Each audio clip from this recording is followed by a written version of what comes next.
Unboxing PKHA Lip Oil. Lip oil ផ្កាបានមកដល់ដៃខ្ញុំឯតាគ្នាតោះ unboxing តគ្នាថាខាងក្នុងនេះខ្ញុំទិញអីគេខ្លះចឹងណាពេលដែលខ្ញុំទៅហ្នឹងគឺថាយកឲ្យតគ្នាមក9ជាងចិត្តដល់ហើយនេះ packaging គេស្អាតស្លាប់មកចឹងដូចកញ្ចក់ពិតមែនតើ The first color គឺផ្កាត្របែកព្រៃ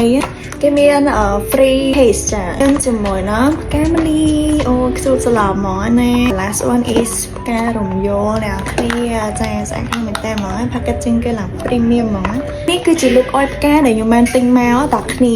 អូត្បូងគេគឺយើង unboxing Casper lip oil នេះតគ្នាអូចូលខ្លាំងណាស់គ្នាទៅទិញនេះស្លាន់ទៀតណាឥឡូវយើង unboxing ផ្កាត្របែកព្រៃអានេះខ្ញុំឮថាវាដូរពណ៌តាម TX បែបរបស់យើងទៀតនឹងលយthis ឡា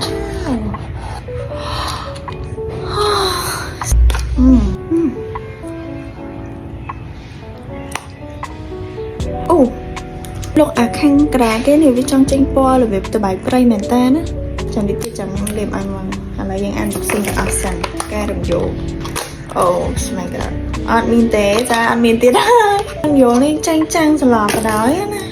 ម៉ែឡើងលិចហ្មងមួយ packaging គេនេះលិចសាហាវផ្កាមលីសបាទអត់មានទេស្អាតណាស់ case ហ្នឹងគេដាក់ចា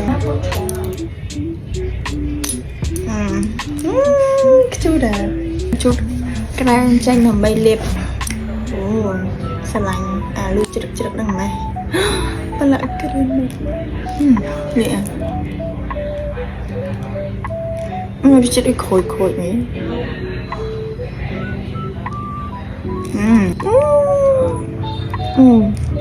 ចាញ់គ្នាខ្ញុំដាក់ case នេះប្រហែលជាដាក់ខុសដល់ពេលហើយឥឡូវដកលេងចាញ់នេះសាទសាហាវសេតខ្លាំងហ្មងចារុញទៅយកអីរុញគាត់កែដែរនេះរុញយករុញគឺអត់ចាញ់ហ្មងនេះជាប់បាត់ហ្មងចាខ្ញុំថងទីមកទៅហឹងមិនក៏វានៅតែអញ្ចឹងណានេះអូយអត់ចាញ់មានតែ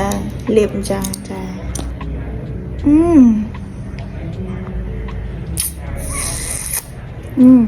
ចាំងលាបពីលើបានអូ